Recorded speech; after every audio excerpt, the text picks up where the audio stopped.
Bonjour à toutes et à tous, bienvenue pour ce nouveau numéro de 0 et 1, le webinaire qui essaye de décortiquer le numérique pour qu'il soit plus facile à comprendre et plus utile sous l'angle des compétences et des métiers. Donc je suis ravi de recevoir cette semaine Nassira Salvan.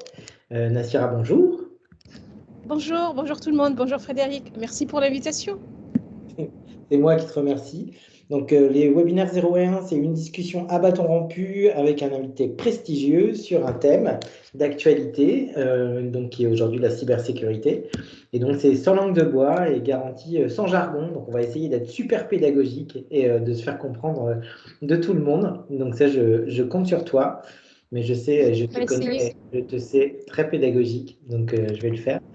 La première question, pour se mettre un petit peu dans le bain et pour savoir un petit peu qui tu es, c'est de savoir où est-ce que tu es né, qu'est-ce que tes parents faisaient dans la vie, et puis comment tu es arrivé à la cybersécurité.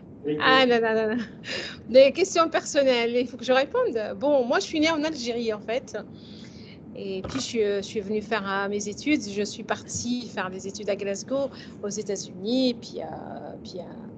en France, je fais un doctorat. Donc je suis ingénieure, ingénieure en informatique, ça veut dire que je nage dans l'informatique, je suis depuis le berceau pratiquement. Ensuite, je suis allée, comme je l'avais dit, à Glasgow. J'ai fait des stages aux États-Unis, puis un doctorat en DEA, puis un doctorat en informatique toujours. Et ma thèse de doctorat tournait justement sur les politiques de sécurité. Bon. Donc, c'est des sujets que je connais depuis des années. Puis, voilà. Alors, mes parents, mon père était ingénieur dans les cheminots. Il s'occupait des trains, c'est pour ça que j'adorais les trains. J'adore toujours les trains. Et puis ma mère, elle s'occupait de nous. Elle ne travaillait pas. Déjà, son principal objectif, c'était qu'on réussisse tous, qu'on arrive tous.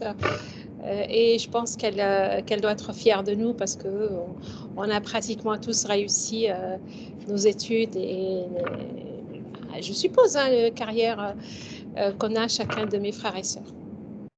Super. Et c'était où en Algérie, pour ceux qui connaissent? Annaba, c'est le nord-est. C'est à l'époque des Français, ça s'appelait Bonn. D'accord. Bonn, petit Paris, hein. C'est une jolie ville au bord de mer. Super. Parce que Simplon a une activité, mais c'est à Alger. Donc, D'accord. À Alger, c'est à 700 km, juste à l'ouest. alors, la première question pour entrer dans le vif du sujet, ça ne t'étonnera pas, c'est de commencer par le commencement. C'est quoi ta définition à toi de chercheuse, de professionnelle de la cybersécurité? Comment tu définirais la cybersécurité, je sais pas, à ta maman ou à ta grand-mère ou à quelqu'un qui n'y connaît absolument rien? La cybersécurité, c'est protéger autrui. Pour moi, la définition, elle est simple, basique. On a aujourd'hui des menaces qui viennent de la partie, on va dire, cyber, qui viennent d'Internet. Et notre métier, c'est dans la cybersécurité, c'est protéger le particulier, une personne, c'est protéger l'entreprise, protéger l'administration et protéger son pays. Donc, c'est protéger autrui, la définition qu'on peut donner simple et basique.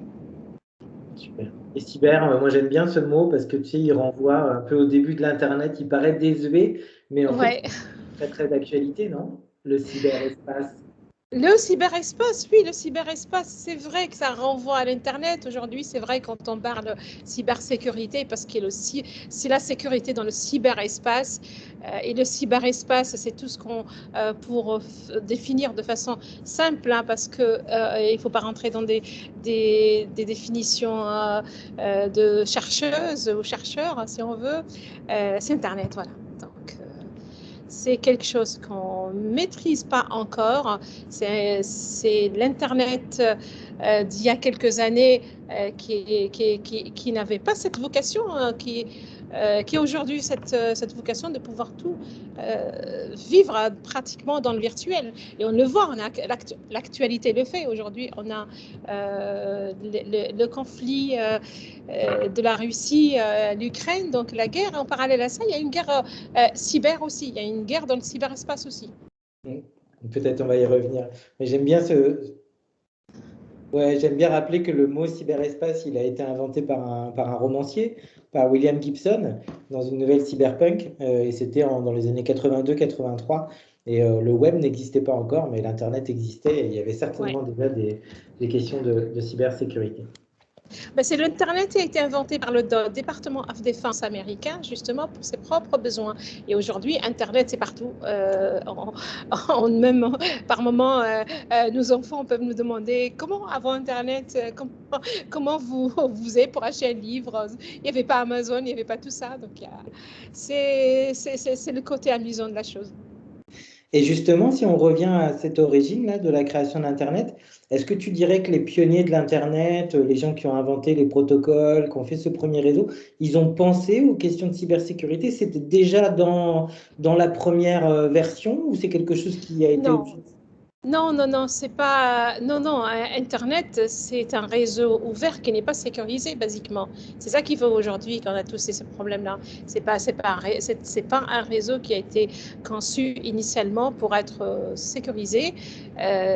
Ceci dit, après, la cybercriminalité est arrivée aussi pour accentuer ces vulnérabilités, dans la mesure où la cybercriminalité a profité justement de ce réseau. Quand vous regardez le réseau TCP/IP, il n'est pas du tout sécurisé. Les protocoles IP sont clairs, parce tous les flux sont clairs.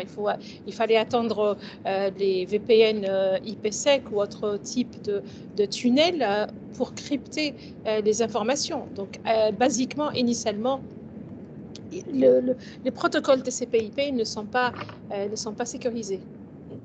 Et à quel moment ça a commencé? Parce que tu disais ça a été créé par le département de la Défense.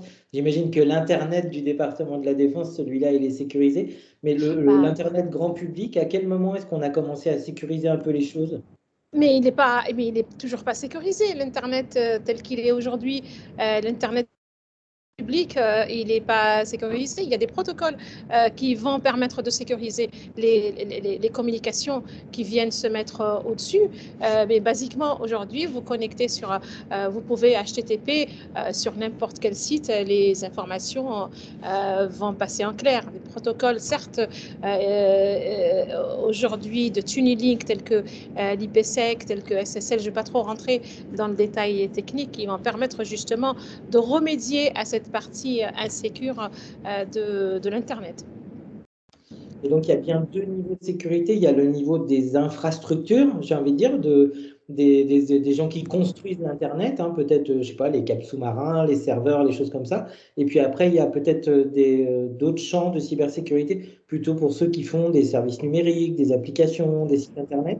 Ben, oui, et effectivement, aujourd'hui, d'ailleurs, si on revient sur les enjeux, la numérisation croissante et la prolification des cyberattaques sont plus sophistiquées, plus virulentes.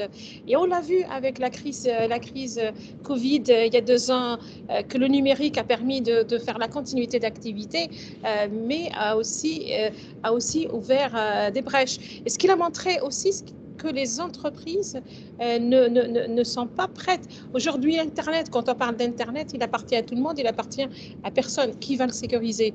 Et donc, du coup, les entreprises, les structures, chaque entreprise, chaque administration va sécuriser son patrimoine informationnel. Et puis aussi, bien sûr, là, les opérateurs qui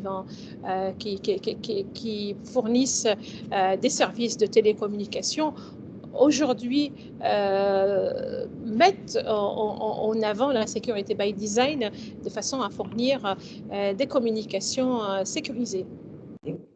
Et intuitivement, là encore, on se dit peut-être que la cybersécurité a été plus développée quand il s'agit de transférer peut-être de l'argent, peut-être avec le système financier. Est-ce qu'il y a un lien entre entre ces deux mondes-là? Est-ce que la cybersécurité, elle a commencé avant tout et elle s'est développée beaucoup par rapport aux flux financiers? Mais par rapport aux besoins, en fait, d'abord par rapport aux besoins, notamment financiers, mais aussi par rapport, encore une fois, à la cybercriminalité, parce on a vécu quand même le plus récent, les plus récents, c'est les attaques pendant Covid, mais il y a toujours eu des attaques qui ont fait qu'on s'est rendu compte que cette bulle Internet n'est pas si sécurisée que ça, qu'on peut remonter jusqu'aux années où nous on appelait la sécurité des systèmes d'information. Jusqu'à aujourd'hui, on l'appelle la cybersécurité. Mais si aujourd'hui les entreprises se réveillent, c'est parce qu'elles ont été touchées. Il faut trouver les entreprises qui n'ont pas été attaquées, les entreprises à qui on n'a pas volé de données, les entreprises qui n'ont pas eu un ransomware. Mais donc, du coup, deux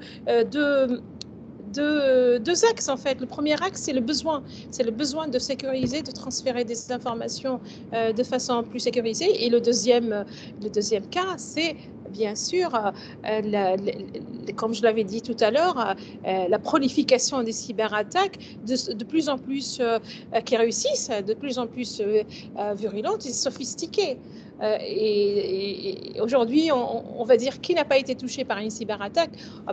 Pratiquement les chiffres, certains chiffres parlent notamment des chiffres de l'ANSSI, je pense,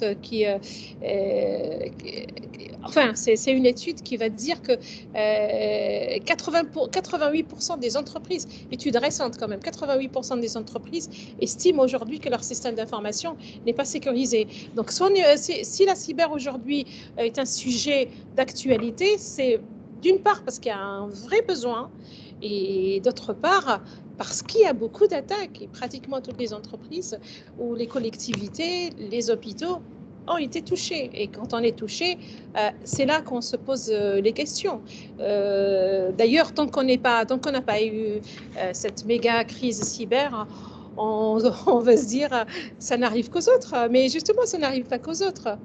Et donc, finalement, ce qui a facilité les attaques, c'est le manque de sécurité dans pratiquement le système. Si 88% des entreprises aujourd'hui estiment qu'elles ne sont pas à la hauteur au niveau sécurité, c'est pour X raisons. On va revenir pourquoi elles ne sont pas à la hauteur. Mais déjà, c'est ça qui fait qu'aujourd'hui, on parle de ce sujet. Et en France, on a une tradition dans le domaine de la technologie. On est très fort sur la partie télécom. Il y a eu beaucoup de choses. C'était dit par le chat, par quelqu'un qui te connaît, qui parlait de Louis Pouzin. Non, mais regarde pas le chat. Je te fais le relais, moi, de ce qui se passe sur le chat. Oui. Louis Pouzin. Et donc, on a une culture de l'Internet en France et des télécoms. Et est-ce qu'il y a à partir de quel moment ça s'est un peu structuré, la partie cybersécurité en France? Et ma question, c'est est-ce qu'on est bon en cybersécurité en France? Oui, juste 2 secondes. Je vais juste allumer parce que ça s'éteint. 2 secondes. Je reviens. Ça marche.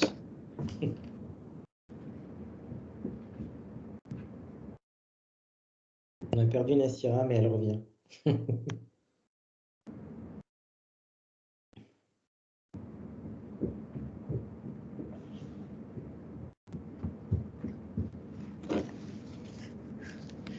Excusez-moi, c'est les aléas du direct en fait. La salle où je suis, les lumières sont automatiques, s'éteignent je pense tous les quarts d'heure. Donc je vais refaire ça, sinon je coupe la caméra.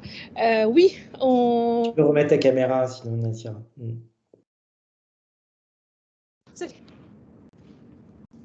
Nassira? Oui, c'est bon, je suis là. Oui, c'est bon. Tu me vois ou pas? Non, on ne te voit pas, non.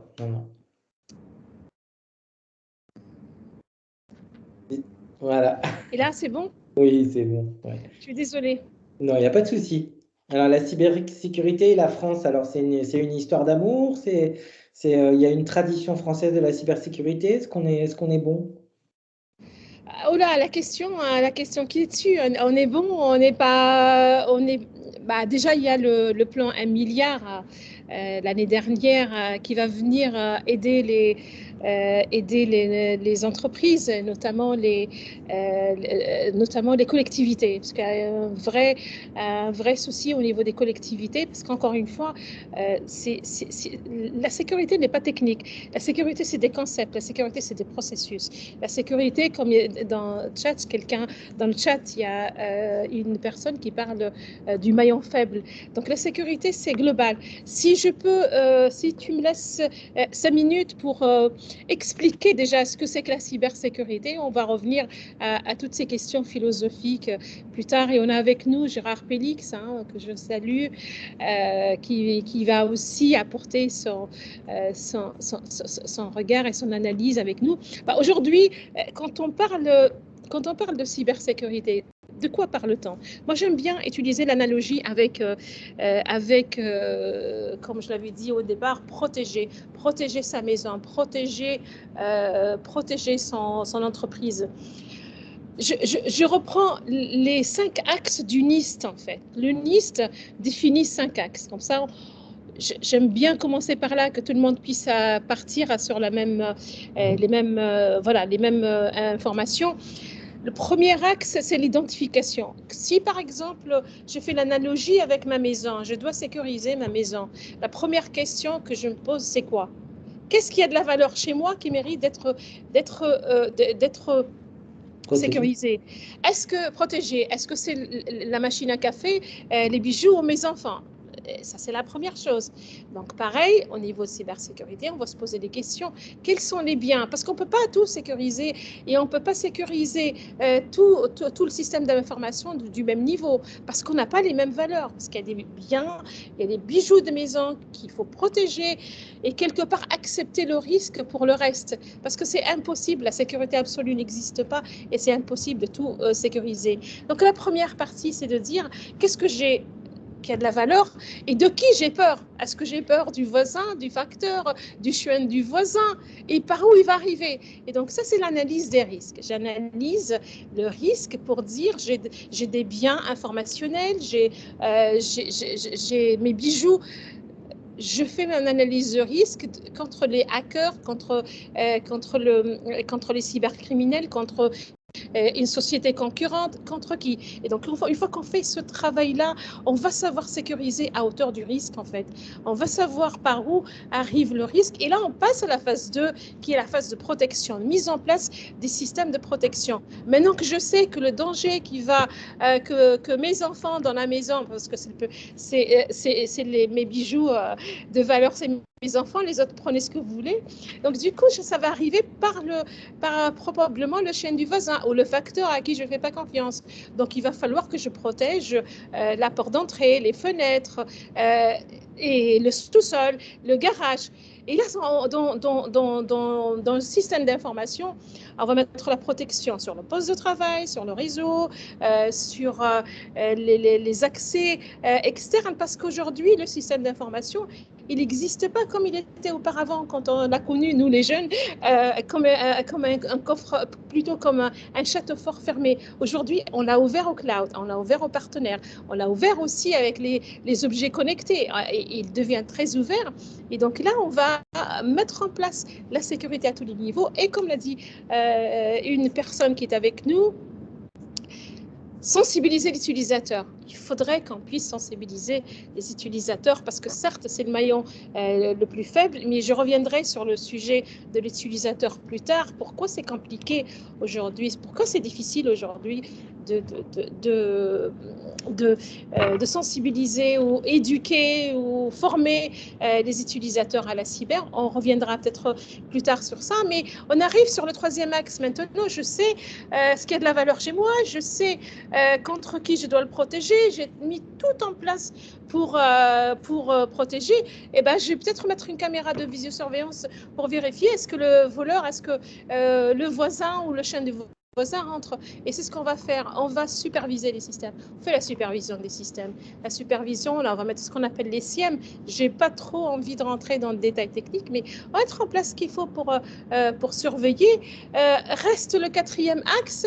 c'est la réponse à l'incident. Eh bien, tant pis. Eh ben, le voleur, il est rentré chez moi. Qu'est-ce que je fais? Eh bien, là, on a le quatrième axe qui est la réponse à incident. Et le dernier axe, c'est la résilience. Avec la résilience, c'est qu'il faut casser le postulat de dire j'ai mis des firewalls, j'ai mis l'IDS, l'IPS, les proxys, tout ça.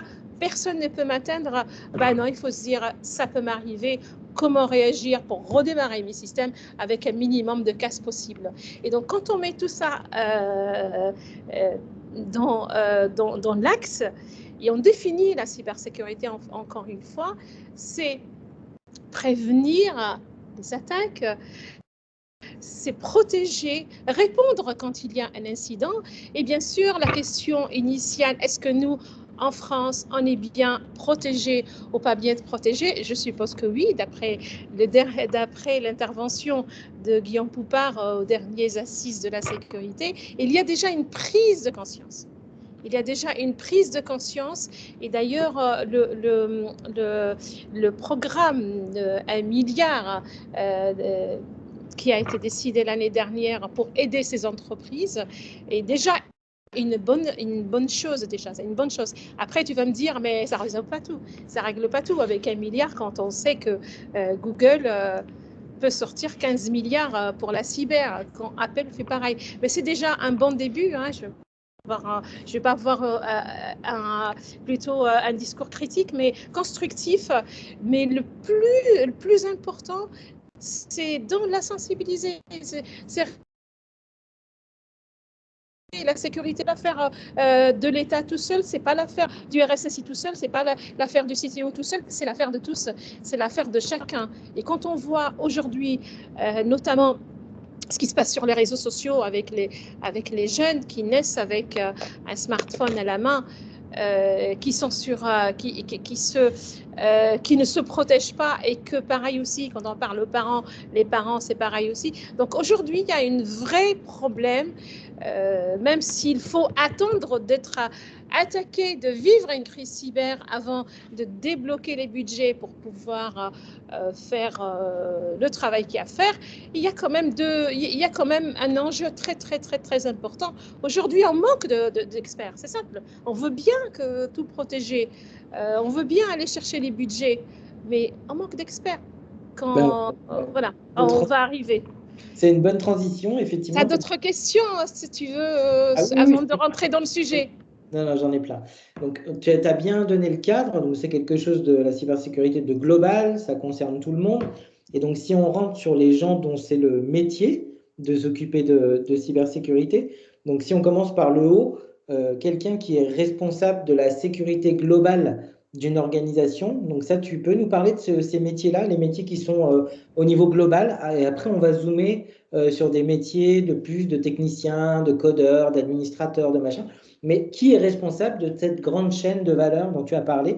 Est-ce que c'est ça qu'on appelle le responsable de la sécurité des systèmes d'information, le RSSI? Oui, en fait, j'aimerais revenir déjà sur... je reviens toujours au NIST. C'est vraiment le modèle que j'ai pratiqué le plus et qui est très, très, très opérationnel, très concret par rapport à d'autres modèles. Et c'est de dire aujourd'hui, de qui on a besoin, quels sont les profils dont on a besoin. C'est vrai que là, tu as commencé par le RSSI, c'est bien. Il y a d'autres métiers aussi. Moi, j'aimerais voir un peu comment classifier ces métiers. Donc, si je reviens au NIST, dans le premier axe, l'identification, je vais identifier les assets, je vais identifier les risques, donc j'ai besoin de certains profils. Le deuxième axe, pour mettre en place la sécurité, j'ai besoin d'autres profils plus opérationnels qui vont mettre en place des firewalls. Je vais avoir des chefs de projet. Je ne vais pas trop rentrer tout de suite dans les différents métiers pour arriver au RSSI. Par la suite, ensuite, le troisième axe, c'est pareil, surveiller, on va mettre ce qu'on appelle le SOC, Security Operations Center. Et donc là, je vais avoir besoin de certains profils. Ensuite, je vais avoir besoin aussi de ceux qui vont éplucher les logs pour chercher d'éventuelles attaques et ceux qui seront là pour répondre justement à un incident.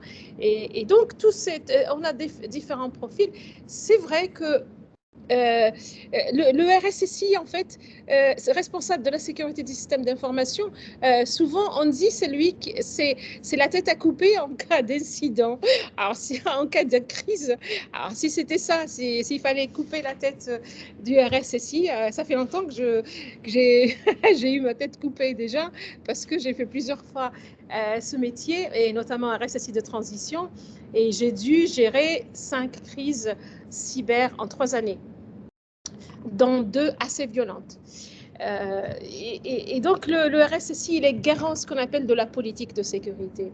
La politique de sécurité, c'est les directives. Aujourd'hui, on a 2 types de RSSI. On a les RSSI qui sont orientés vers le COMEX et des RSSI qui sont plus opérationnels. En fait, ce qu'il faut, c'est plutôt un profil entre les deux. Ça veut dire un responsable de la sécurité des systèmes d'information va écrire les directives pour sécuriser la structure, mais il faut qu'il soit un peu plus proche aussi de l'opérationnel, parce qu'il écrit une politique de sécurité. Si elle n'est pas applicable, eh bien, ça ne sert à rien. Si par exemple, il va écrire une politique de sécurité, il va dire, moi, il faut changer les mots de passe tous les jours avec 25 caractères, mais personne ne va l'appliquer. Donc, j'ai rencontré dans ma vie d'auditrice, enfin, quand j'ai fait ce métier, des politiques de sécurité qui datent de 10 ans, qui n'ont pas été revues et qui ne sont pas appliquées surtout. Donc, la politique n'est pas appliquée, n'est pas applicable. Si elle n'est pas applicable, ce n'est même pas la peine. Et en plus, elle n'est pas communiquée. Les gens ne connaissent pas, ne savent pas qu'il y a des directives.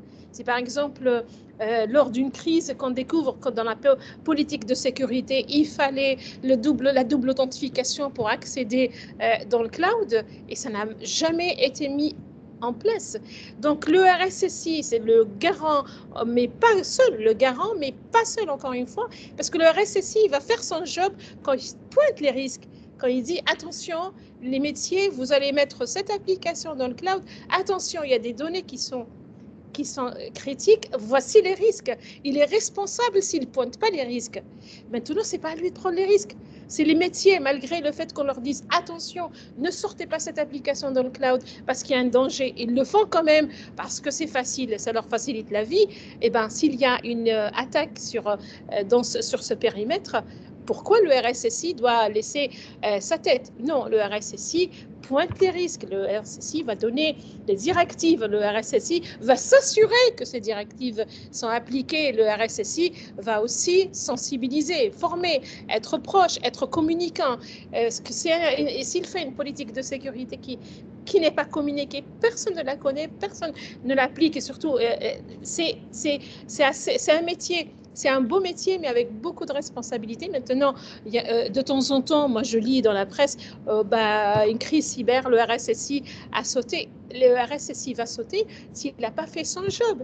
Maintenant, s'il a fait son job de pointer les risques, de dire attention, ça peut venir par là, attention, voilà ce qu'il faut faire, et que quelqu'un a signé en bas, oui, je sais qu'il y a un risque, je le prends. Et c'est arrivé, ça m'est arrivé au moins 2 fois où j'ai été confrontée à cette situation. Donc après, on n'est pas... voilà, on est responsable, c'est un beau métier, responsable de la sécurité. C'est le mouton à 5 pattes, parce qu'il faut aussi...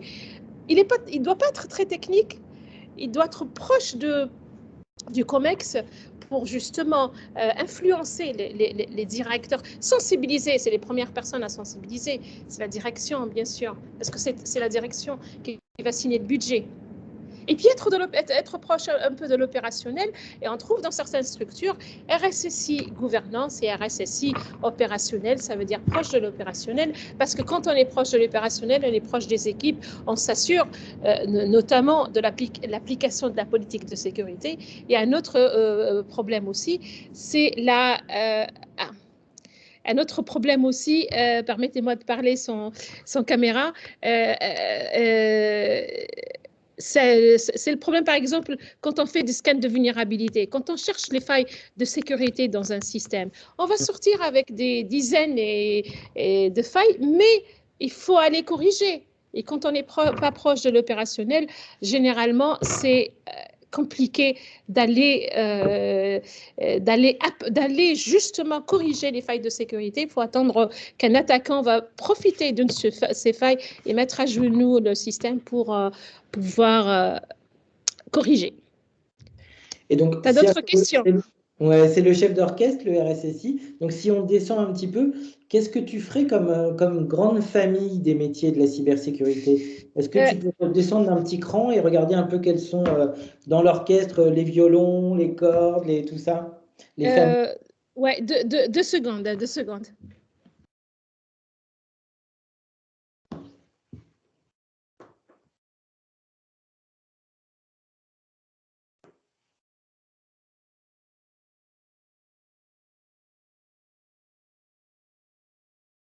Excusez-moi, je ne suis pas arrivée à régler la lumière tous les quarts d'heure. La lumière s'éteint. Non, mais après, alors d'abord, j'aimerais présenter un livre que nous avons publié avec le CEF6 il y a 3 ans. C'est le CEF6 ? Le Cercle des femmes de la cybersécurité, c'est une association créée en 2016 pour promouvoir la place des femmes de la cybersécurité parce qu'on n'est pas très nombreuses. Donc, le livre... le titre, je ne porte pas de suite à capiche, pourtant je travaille dans la cybersécurité. En fait, ce livre, pourquoi j'ai écrit ça? Mon fils un jour vient me voir, Parcoursup, maman, est-ce qu'il faut être bac plus 11 comme toi pour faire la cyber? Oula, bonne question, il passait son bac, oula, bonne question.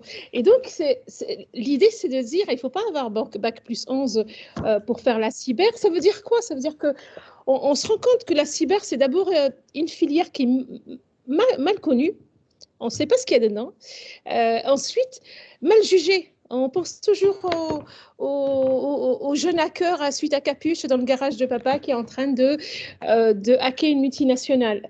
Et donc, du coup, ce livre, c'est avant tout un guide des métiers et des formations. Donc, j'ai repris dans le livre l'étude de l'OPIEC et bien sûr, elle est très, très riche parce qu'elle pointe les métiers, les principaux métiers de la cybersécurité, et puis aussi les formations, toutes les formations bien complétées, bien sûr, avec quelques, on va dire, témoignages de femmes qui travaillent dans la cybersécurité pour dire, oui, ces métiers aussi peuvent être faits par des femmes. Donc, l'OPIEC a désigné 5 familles de métiers qu'on retrouve d'ailleurs sur le panorama des métiers de la cybersécurité publié en 2020 par l'ANSSI. Et on a quatre grandes familles. C'est pareil, on les retrouve. La première famille, c'est tout ce qui est autour de la gestion de la sécurité et pilotage des projets sécurité. Donc là, par exemple, avant d'aller dans les métiers un peu plus techniques, cette famille regroupe tout le pilotage et toute la démarche de la sécurité, ainsi que tous les métiers qui visent à mettre en œuvre les projets sécurité. Rappelez-vous tout à l'heure le deuxième axe du NIST, quand je devais mettre en place des mesures de sécurité, protéger le poste de travail, protéger le réseau, protéger les informations dans le cloud, il me faut bien un chef d'orchestre, donc un chef de projet pour mener ces projets. Donc, il me faut bien piloter ces projets de la sécurité. Et donc là, c'est tous les projets autour se trouvent dans cette famille. La deuxième, c'est la conception et le maintien. Normalement, le maintien du système d'information sécurisé, c'est le maintien en conditions opérationnelles. Et là, on va trouver les administrateurs des solutions, on va trouver les auditeurs, on va trouver plusieurs métiers. Ensuite, on a les incidents. La quatrième famille, c'est la gestion des crises, la gestion des incidents. Et là, on va trouver tous les métiers autour de la détection, de traitement des incidents de sécurité. Et le dernier, c'est tout ce qui est conseil. Si je reviens à ce qu'on a écrit dans le livre, les 5 axes, on va retrouver la même chose. D'abord, le premier axe, c'est les pilotes, l'organisation et la gestion des risques. Là, on va trouver tous les métiers autour, on va dire, de le premier axe du NIST. Dans le deuxième axe, c'est la gestion des projets et le cycle de vie de la sécurité. Le troisième axe, c'est le maintien en conditions opérationnelles et en conditions de sécurité. C'est là qu'on va trouver les scans de vulnérabilité, tout le reste. Maintenir un système sécurisé, ça veut dire le patcher régulièrement, ça veut dire auditer, ça veut dire faire des audits techniques, des audits fonctionnels, des audits de configuration. Il y a un ensemble de choses. Ensuite, en cas d'incident, on va trouver le quatrième axe, c'est la gestion des incidents et le support. Et enfin, on trouve la famille du conseil et l'audit. Il faut bien qu'on ait des personnes qui vont aider les entreprises à mettre en place ça peut être des entreprises de conseil, ça peut être aussi des cabinets de conseil ou des SS2I, aider à mettre la stratégie de sécurité, aider à définir la stratégie de sécurité, aider à définir la politique de sécurité. Donc, en gros, il y a l'ANSSI a identifié quelque chose comme 66 métiers. C'est vrai que pareil aussi, 26 métiers, pardon. Il y a beaucoup d'autres métiers qu'on ne connaît pas, qu'on ne connaît pas basiquement, mais qui sont là autour de la sécurité. Donc, si je résume les 5 familles, donc les pilotes, je reviens à l'étude de l'OPIEC qui est aussi complète que celle de Nancy, mais comme j'ai travaillé aussi dessus. Donc, on va trouver au niveau des pilotes tous les RSSI, donc le responsable de la sécurité des systèmes d'information, on va trouver le correspondant sécurité et on va trouver le responsable des plans de continuité d'activité. Rappelez-vous, le 5e axe du NIST, il faut qu'il y ait une continuité de système après la reprise ou une continuité après un incident. La deuxième famille, c'est la gestion de projet. On va trouver le directeur de programme, le chef de projet sécurité, les développeurs, l'architecte. Et d'ailleurs, il manque beaucoup d'architectes sécurité. Ensuite, le troisième axe, c'est le maintien en conditions et maintien en conditions de sécurité, conditions opérationnelles. On va trouver les administrateurs de sécurité, les techniciens, techniciennes. L'axe 4, c'est les analystes SOC. Ça aussi, ça manque beaucoup. Aujourd'hui, les analystes SOC, Security Operations Center, donc les centres de supervision de la sécurité. Et puis aussi, on va trouver ceux qui seront chargés de réponse à incident. Sur le 5e axe, conseil, audit, expertise, on va trouver les consultants, les auditeurs, les auditrices, gouvernance, risque et conformité. On va trouver les experts juridiques, on va trouver les DPO, on va trouver formateurs, formatrices. Donc, tout ce qui est conseil, audit, expertise.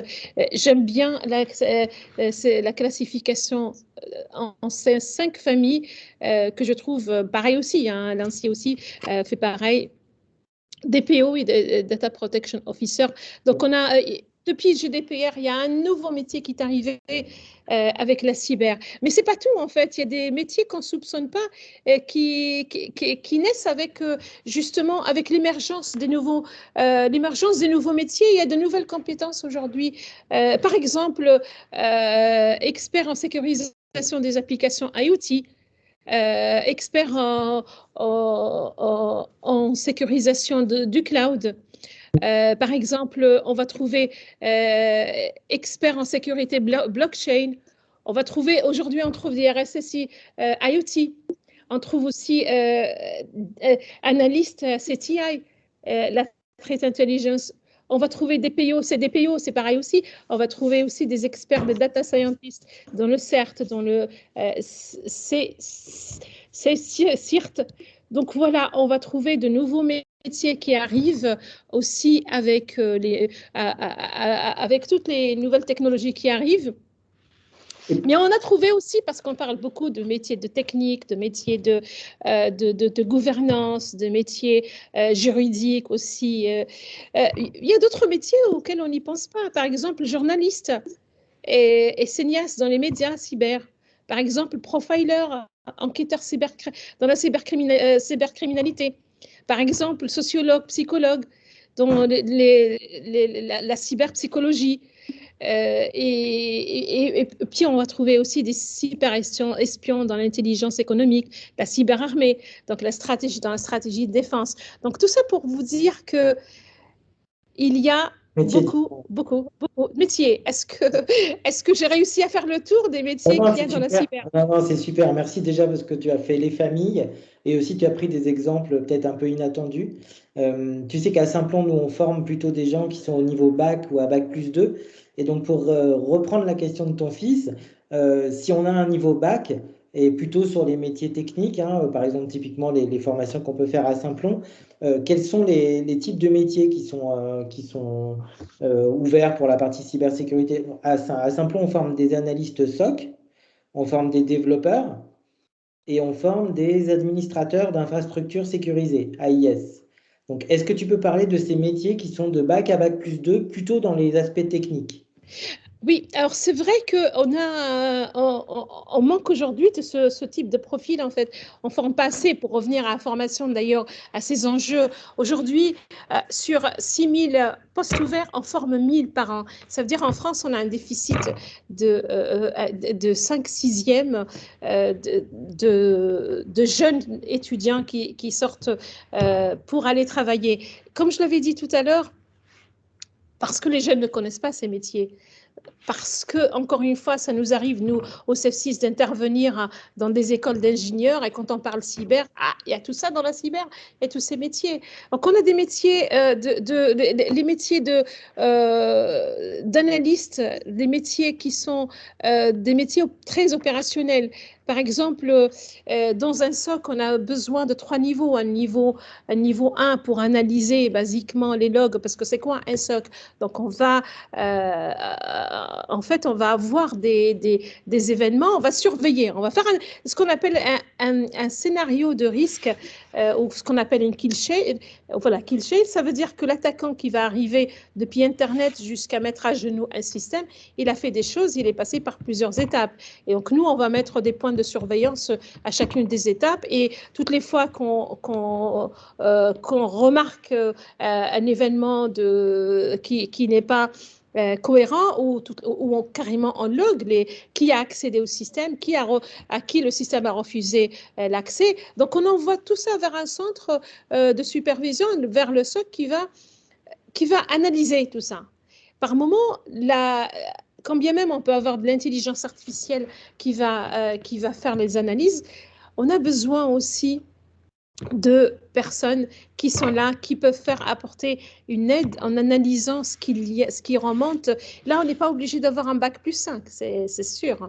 Ensuite, on va aussi avoir les développeurs. Pareil, on peut avoir développeurs web et faire du développement dans la cyber. On a aussi les administrateurs, ceux qui vont configurer les firewalls, ceux qui vont configurer les postes de travail. C'est pareil, ils vont suivre une formation, et ils seront très opérationnels. Aujourd'hui, malheureusement, ce que je constate dans les formations académiques qu'on fait, certes, c'est des formations de très très haut niveau, mais après, la personne n'est pas opérationnelle de suite. La personne, il faut qu'elle apprenne sur le terrain. Et c'est pour ça, comme des écoles comme Saint-Plon ou d'autres écoles qui fournissent ces formations en bac+2, il n'y a pas besoin de bac+11. Un bac+2, on peut être un très très bon administrateur de technologie sécurité, parce qu'après, il faut se former sur la technologie. Dans les firewalls Fortinet ou autre chose, il faut aller sur ces formations de façon à maîtriser les outils. Ensuite, on a aussi dans ce type de métier, il y a un métier, moi, par exemple, que j'ai où j'ai eu besoin en période notamment de crise, c'est des profils qui sont pas c'est des profils qui sont pas forcément techniques, parce qu'on va les avoir, ceux qui ont le nez dans les logs, ils sont là. Après, on a ceux qui sont au niveau de la com, ceux qui sont au niveau, on va dire, des aspects stratégiques. Mais par moment, il y a des profils pas forcément très log, mais qui ont une vision déjà du système. Et par moment, c'est cette aide-là qu'on a besoin. Il y a aussi un autre profil qui pourrait être intéressant, notamment quand on fait par exemple les scans de vulnérabilité. Les scans de vulnérabilité, on va écrire un plan d'action, on va trouver les vulnérabilités, un plan d'action, et par la suite aller vérifier, aller appliquer ces correctifs, les patchs. Souvent, c'est les équipes opérationnelles, ça veut dire les équipes d'exploitants qui vont le faire. Il est toujours intéressant d'avoir dans l'équipe SSI une personne qui va suivre à l'opérationnel, façon opérationnelle, parce que sinon, si on s'attend à ce que les équipes, j'ai rien contre les exploitants, à ce qu'ils romancent ce qui a été fait, c'est vrai que moi, je parle encore une fois de mon expérience terrain où j'ai eu besoin.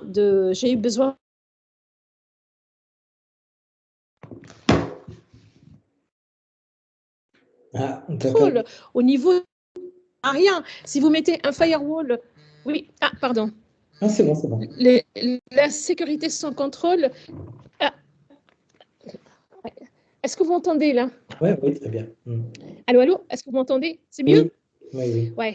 Ouais. Donc la sécurité sans contrôle ne sert à rien. Donc quand on veut, par contre là, je suis désolée. Je continue. La sécurité sans contrôle ne sert à rien. Si vous mettez un firewall et que vous testez pas, vous regardez pas les logs, je veux dire, est-ce qu'on a été attaqué ou pas, eh ben ça sert à rien. Le remplacer par un câble croisé, c'est plus écologique et moins cher. Donc du coup, c'est vrai que là, on met des contrôles. Il faudrait qu'on puisse avoir des profils bac plus 2, pas plus, pour aller faire ces contrôles, pour aller encore un autre problème que j'ai rencontré dans l'opérationnel, c'est la gestion des accès, notamment par les métiers. Vous avez les métiers, allez, on prend un exemple, le métier, les RH ou le service de paye qui vont recruter un stagiaire ou qui vont recruter quelqu'un à qui vont donner les droits d'accès les plus forts sur l'application de la paye. Ce n'est pas le problème de l'informatique, c'est un problème métier. C'est les métiers qui vont donner l'accès. Et à ce moment-là, la personne quitte au bout de 6 mois et elle a toujours les accès. Et les contrôles, ce sont en fait que vous le prenez à l'ISO 27001, que vous prenez n'importe 42 mesures de l'ANSSI, que vous prenez n'importe quel référentiel, il faut faire des contrôles. Ça veut dire que par moment, moi, ça m'est arrivé de tomber sur des fichiers, ou on va dire les fichiers des accès qui n'ont pas été visité depuis 3 ans. Ça veut dire que les personnes ont quitté l'entreprise et elle a toujours son compte admin actif sur une des applications les plus importantes. Donc là, ces métiers-là, où il faut aller faire des contrôles, aller interroger les métiers, prendre le téléphone tous les 6 mois, parce que c'est arrivé par moment, allez-y, prendre le téléphone, appelle, il y a telle personne, est-ce que c'est normal qu'elle est toujours administrateur, toujours route sur telle application? Ah non, la personne, elle est partie depuis 5 mois. Eh bien, voilà, il y a tous ces travaux-là qui ne nécessitent pas des bacs plus 5, mais qui sont essentiels à la vie de la sécurité dans les entreprises et qui sont d'une aide extrêmement importante. Si aujourd'hui, on peut former juste avec un bac plus 2 que des analystes SOC, des administrateurs sécurité, des développeurs, des assistants à RSSI, des assistants à la SSI. Donc, tous ces métiers-là, il y a un vrai besoin aujourd'hui pour que le RSSI et le reste de l'équipe fassent correctement son travail. Bon, c'est super. Alors, on a parlé de l'accessibilité avec les niveaux de diplôme. Maintenant, on va finir avec un sujet qui t'est cher. C'est effectivement l'accessibilité quand il s'agit du genre et donc la féminisation de ces métiers. Donc, on sait qu'il y a un problème de féminisation globale dans le numérique en Europe et en Amérique du Nord, qu'il n'y a pas assez de femmes dans les métiers techniques du numérique. Mais on dit souvent que parmi les métiers techniques du numérique, il y en a un qui est particulièrement difficile à féminiser. Ce sont les métiers de la cybersécurité et les métiers techniques de la cybersécurité. Est-ce que tu peux nous dire en quoi tu as fait de ce combat un de tes combats et le combat du CEFIS aussi, et quelles sont surtout, au-delà du problème, les solutions qu'on peut mettre en place. Donc à Simplon, on en met quelques-unes en place, mais qu'est-ce qu'il y a de spécifique à la cybersécurité? Est-ce que c'est le manque de connaissance des métiers? Est-ce que c'est la culture de ces métiers-là? Est-ce que tu peux nous en parler? Ouais, déjà, la cybersécurité, déjà, comme je l'avais dit tout à l'heure, c'est un des métiers du numérique qui n'est pas, qui souffre, hein, qui souffre de stéréotypes. Donc, tout petit, la fille, elle a des poupées, le garçon, il a des camions, il a ce genre de choses. C'est vrai que les stéréotypes ont toujours été là. Ensuite, le fait aussi que la cybersécurité n'est pas connue, les gens pensent très très vite au fait que c'est des métiers techniques. Non, c'est pas des métiers techniques, c'est des métiers, c'est pas que des métiers techniques. Attendez, je vous ai mis là, par erreur, voilà, non, c'est pas par erreur. Je vous ai mis quelques-uns, voilà, RSSI, on va trouver ce que fait chacun de ces métiers, ok? Donc c'est très bien, j'ai mis quelques métiers pour ceux qui veulent. Donc je reviens à ma question, à la question, parce que la cybersécurité, c'est pas forcément technique et pourtant ça fait peur. Moi, je sais que la filière mal jugée fait que plusieurs filles n'y vont pas. C'est simple. Il y a un écho, s'il te plaît. Donc, du coup, on a deux problèmes. Le premier problème, c'est la cybersécurité qui souffre comme numérique du stéréotype. C'est les métiers pour les garçons, c'est des métiers techniques, c'est des métiers qui ne sont pas faits pour les femmes, et ainsi de suite. Deuxième axe, c'est les femmes elles-mêmes qui s'interdisent d'aller vers ces métiers. C'est les femmes elles-mêmes qui s'auto-censurent. Quelque part, on manque un peu de confiance en nous, toujours parce qu'on pense qu'on n'est pas bonne pour les maths, on n'est pas bonne pour l'informatique, on ne peut pas oser en fait. C'est pour ça que nous, aussi, CEF6, on dit à toutes les femmes, osez, osez, osez. Il n'y a pas des métiers que pour les hommes, il n'y a pas que des métiers, même s'ils sont techniques, même si la cybersécurité est un métier technique, et alors on peut le faire. Si je reviens à mon expérience personnelle, moi, j'étais acceptée dans les équipes, pourtant j'étais responsable d'une équipe de 12 personnes à SG2 à l'époque Société Générale, à la banque, j'étais leur chef, ils ont accepté que je sois leur chef le jour où j'ai fait comme eux, c'est-à-dire tirer les câbles, configurer des routeurs, brancher des baies, ainsi de suite. Donc est-ce qu'il faut faire ça pour se faire accepter dans une équipe? Malheureusement, aujourd'hui, au-delà du fait qu'on a besoin, tout le monde est conscient qu'on a besoin et des femmes et des hommes dans la cybersécurité, reste que la mentalité n'est toujours pas là. Je ne veux pas généraliser, mais une femme que je mentore m'appelle un jour pour me dire « j'arrête la cyber ». Aujourd'hui, elle est responsable d'une équipe, comme je l'étais moi, de 12 personnes, et on lui dit, bon, bah, tu sers à assigner les congés. Parce qu'elle n'est pas techniquement forte, mais on ne lui demande pas d'être forte techniquement. Donc, c'est vrai qu'il faut qu'on casse tout ça. Le CEF6, si vous permettez, là, on va bientôt terminer, que je parle un peu de l'association, ce qu'on fait au niveau de l'association. Donc, l'association... Dans l'association, on a plusieurs objectifs. Déjà, on va essayer d'aller vers les entreprises, vers tous les acteurs de la vie, expliquer l'importance d'avoir des femmes dans les équipes féminisées. Les femmes, on va aussi donc sensibiliser, c'est la première chose importante, sensibiliser l'ensemble des acteurs à l'importance de la féminisation de ces métiers. Le deuxième axe sur lequel on travaille, c'est coacher ces femmes-là, c'est aider ces femmes-là. Donc, on s'adresse à deux populations, soit les étudiantes, soit les femmes en reconversion, et on va d'abord faire du mentorat, ça veut dire les aider, les accompagner, les former. Grâce à des masterclass qu'on organise 2 par mois, maintenant on va passer à 3 par mois, c'est des mini-formations, mais qui traitent de l'ensemble des sujets de la sécurité technique, juridique ou autre. Par exemple, la semaine dernière, on a parlé du chiffrement, et puis on a parlé des API, et ainsi de suite. Et après, on va aussi les former. On a des partenariats avec des centres de formation pour placer ces femmes-là. Et puis, c'est pas tout, parce qu'aussi, on va dans le process d'accompagnement jusqu'à l'accompagnement à trouver un job.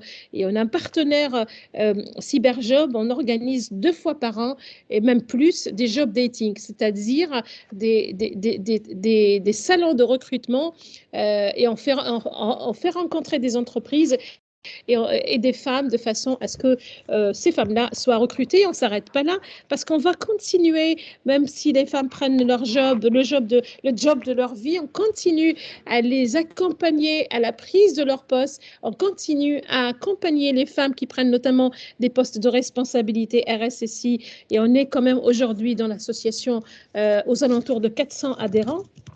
Et adhérentes, parce qu'on a aussi des hommes qui nous aident notamment sur les mentorats, sur les masterclass, sur les formations, sur de l'accompagnement. Et puis, depuis 2 ans, on a lancé le Trophée de la femme cyber, et là pour mettre en lumière les femmes de notre filière, parce qu'encore une fois, ce que je disais tout à l'heure, quelque part, on s'auto-censure, et donc on voit pas ces femmes-là.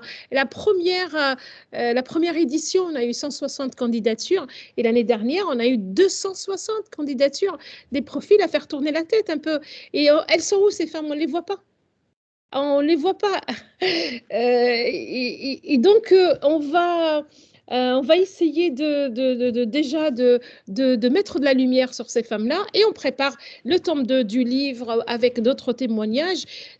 Pour finir, j'ai envie de dire qu'au niveau de l'association, on a aussi beaucoup d'hommes qui travaillent avec nous. L'idée, en fait, on n'est pas là pour remplacer les hommes, on n'est pas là contre les hommes, on n'est pas là pour faire concurrence avec les hommes, on est là pour travailler ensemble, parce qu'on part du principe que dans la cybersécurité, aujourd'hui, vu les enjeux, vu le manque de professionnels, on a besoin des deux, et on a besoin et des hommes et des femmes, et de façon globale de la diversité dans ces métiers, la diversité, plus de richesse et plus, on va dire, de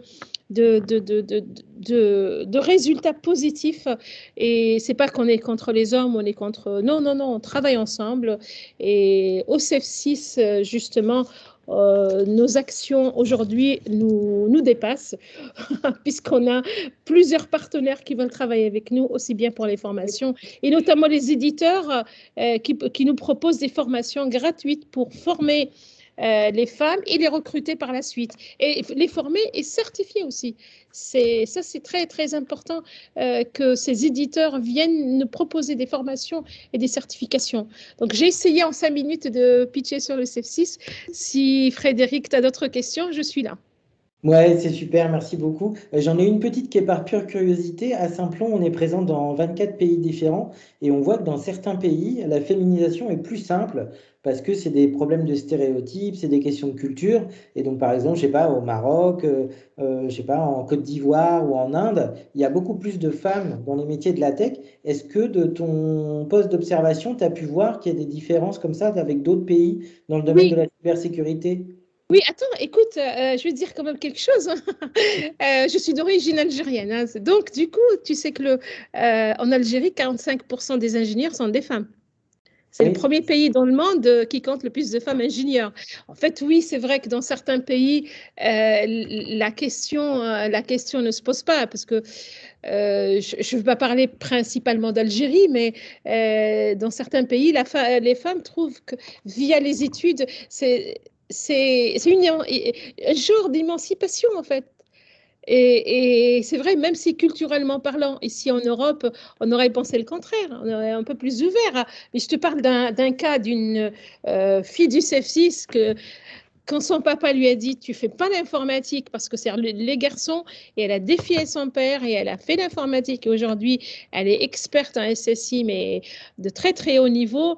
Donc quelque part oui, il y a un problème culturel, et dans d'autres pays oui, on constate que beaucoup en Afrique du Nord, au Moyen-Orient, les femmes cherchent quelque part, ça c'est mon analyse, je peux me tromper aussi, cherchent cette émancipation à travers des métiers, à travers les métiers des hommes. Voilà, voilà, on y va vers les métiers qui sont par défaut connus comme des métiers d'hommes. On y va, c'est un type d'émancipation. En fait, c'est culturellement parlant, c'est différent, mais en principe, il n'y a pas de métier d'homme et métier de femme, quel que soit le métier, infirmière, cyberwoman, cyberman, et ainsi de suite.